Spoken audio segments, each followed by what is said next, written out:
Día 3 de mayo. Santos Felipe y Santiago, apóstoles. San Felipe. En el Evangelio dice que nació en Betsaida, en Galilea.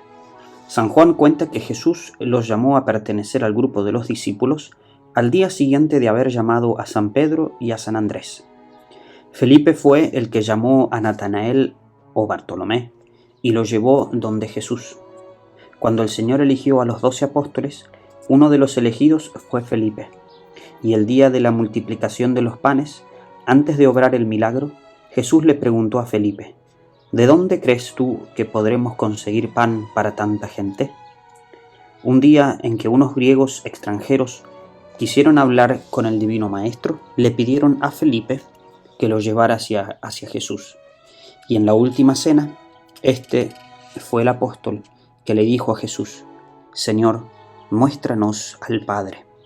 Y Jesús le respondió: Felipe, quien me ve a mí, ve al Padre. El día de Pentecostés, Felipe recibió junto con los otros apóstoles y la Virgen María el Espíritu Santo en forma de lenguas de fuego.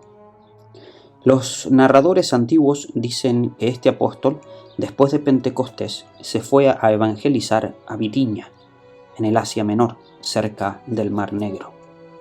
Papías, el autor del siglo II, afirma que San Felipe logró el milagro de resucitar un muerto, y San Vicente de Alejandría dice que lo hicieron morir crucificado en una persecución contra los cristianos. Santiago el Menor. Se llama el Menor para diferenciarlo del otro apóstol, Santiago el Mayor, que fue martirizado poco después de la muerte de Cristo. El Evangelio dice que Santiago el Menor era de Caná de Galilea, que su padre se llamaba Alfeo y era familiar de nuestro Señor. Es al que el Evangelio llama el hermano de Jesús, pero no porque fuera hijo de la Santísima Virgen María, la cual no tuvo sino solo a un hijo, nuestro Señor Jesucristo, sino porque en la Biblia se llaman hermanos a los que provienen de un mismo abuelo, a los primos, tíos y sobrinos, y que probablemente Santiago era primo de Jesús, hijo de alguna hermana de la Santísima Virgen. En la Santa Biblia se lee también que Abraham llamaba hermano a Lot, pero Lot era sobrino de Abraham. Y se lee también que Jacob llamaba hermano a Labán, pero Labán era tío de Jacob. Así que al decir que alguno era hermano de Jesús, no significa que María tuvo más hijos, sino que estos llamados hermanos eran simplemente familiares, primos, tíos, sobrinos, etc.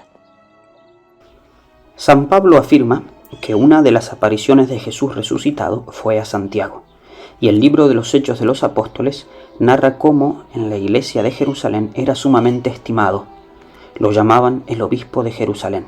San Pablo cuenta que él, la primera vez que subió a Jerusalén después de su conversión, fue a visitar a San Pedro y no vio a ninguno de los otros apóstoles, sino solamente a Santiago. Cuando San Pedro fue liberado por un ángel de la prisión, corrió hacia la casa donde se hospedaban los discípulos y les dejó el encargo de comunicar a Santiago y a los demás que había sido liberado y que se iba a otra ciudad. Y el libro santo refiere que la última vez que San Pablo fue a Jerusalén, se dirigió antes que todo a visitar a Santiago, y allí en casa de él se reunieron todos los jefes de la iglesia de Jerusalén.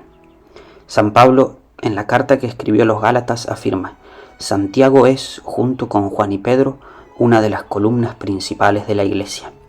Por todo esto se deduce que era muy venerado entre los cristianos. Cuando los apóstoles se reunieron en Jerusalén para el primer concilio de todos los jefes de la iglesia, fue este apóstol Santiago el que redactó la carta que dirigieron a todos los cristianos. Hegesipo, historiador del siglo II, dice que Santiago era llamado el Santo. La gente estaba segura de que nunca había cometido un pecado grave. Jamás comía carnes ni tomaba licores. Pasaba tanto tiempo arrodillado rezando en el templo que al fin se le hicieron callos en las rodillas. Rezaba muchas horas adorando a Dios y pidiendo perdón al Señor por los pecados del pueblo.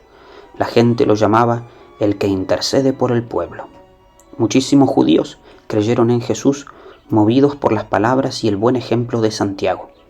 Por eso el sumo sacerdote, Anás II, y los jefes de los judíos, un día de gran fiesta y de mucha concurrencia, le dijeron: te rogamos que ya que el pueblo siente por ti gran admiración, te presentes ante la multitud y le digas que Jesús no es Mesías o Redentor.